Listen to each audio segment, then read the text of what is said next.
Assalamualaikum guys, it's a few again, fast English in Wolof. Today we're gonna take a vocabulary lesson. We're gonna talk about some advanced adjectives in English. It's gonna be a very top lesson, right? Assalamualaikum guys, dal leen ak jàmm seen chaîne YouTube bi ngeen tàmm di fi jàng anglais muy fast English in Wolof. Tey suñu leçon bi fi dañuy jël ay vocabulaire yoo xam ne day wax ci lan ci adjective yu garaaw yu yéeme lañ leen indil tey soo bëggee xam nit ku nay niñ koy waxee ci anglais ab tapet ku réew wala ba ku dëgër bopp ba ci koo xam ne dafa bëgg jigéen ak yeneen yu doy waar yu yéeme seetaaneel vidéo bi ba mu jeex te su fekkee abonné goo aboneel bés cloche de notification bi su ko defee bépp vidéo bu ñu dugal nga teel see jot right.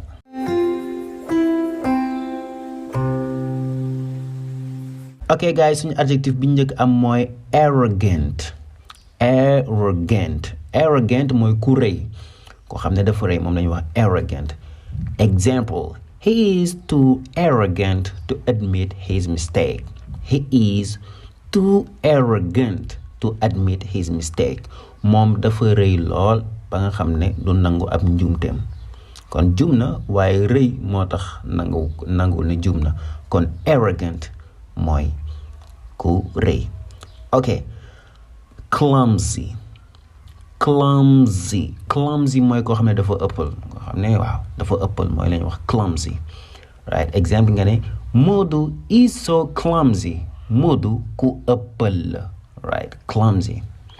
soo bëggee wax ku nay ci anglais da koy wax stingy. su la neexee nga ne stingy, su la neexee nga ne stingy. Stingy wala stingy mooy ku nay. Comme nga ne don't be stingy, give me my money back. Don't be stingy, give me my money back. Mooy bul nay delloo ma sama xaalis. Nit ki yore la sa xaalis danga ko wax give me my money back, delloo ma sama xaalis. Don't be stingy, bul nay, give me my money back, delloo ma sama xaalis bi nga xam moom laa la lebaloon. Ab buqat anglais moom lay wax coward. A coward moom la anglais di wax ab tapet, ab buqat. Example, don't be a coward, just tell her your feelings. Don't be a coward, bul nekk ab tapet waaye. Just tell her your feelings, wax ko say sentiment. Rude moo si tege. Number 5, rude mooy ku xamadi, ku réew. He is such a rude boy. Ca dëgg-dëgg kii boy bu réew la. And that's why I don't get along with him. Looloo tax neexoowuma ak moom. He is such a rude boy. Kii gone gu réew la. That's why looloo tax I don't get along with him. Looloo tax neexoowuma ak moom. su fekkee nag ku yaru moom la ñuy wax polite moom la ñuy wax ku yaru. A polite child is always loved. A polite child is always loved. Mu ne xale bu yaru de dañ koy bëgg, dañ koy sopp. Stubborn mooy ku dëgër bopp. Comme ngeen ne you are a stubborn boy. Yow xale bu dëgër bopp nga. Stubborn, ku dëgër bopp. Ok guys, bi si tege mooy humble mooy koo xam ne dafa wàcce boppam, koo xam ne rëyul. Waaw mooy contraire arrogant. Humble mooy contraire arrogant, mooy koo xam ne dafa wàcce boppam, dafa humble. Exemple nga ne be humble if you want to be respected. Be humble, nekkal ko wàcc sa bopp.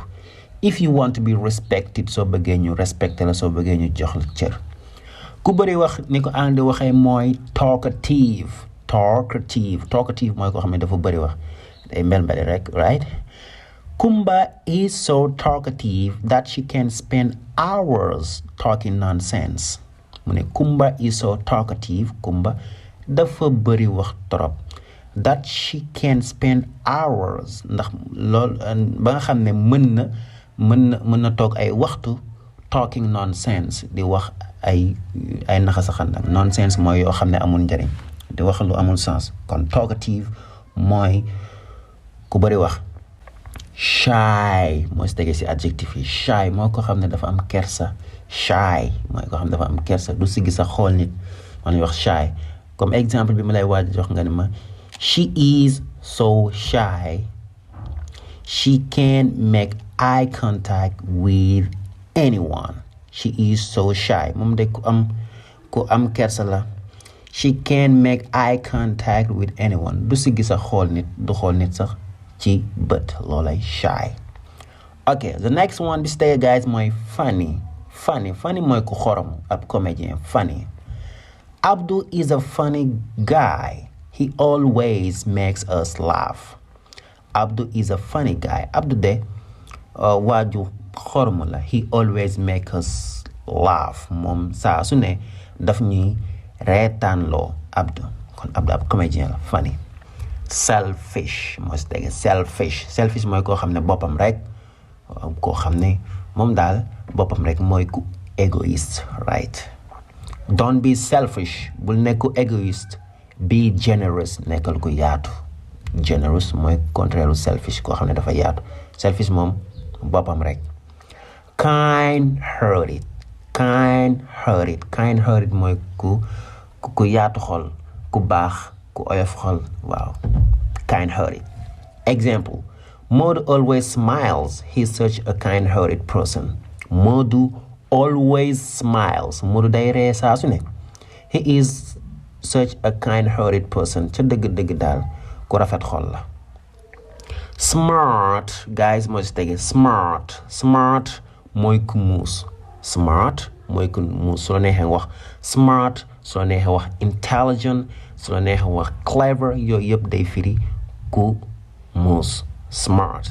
Fatou is a smart student. Fatou de xale bu student Fatou is a smart student. Fatou élève bu yeewu la élève bu muus la smart.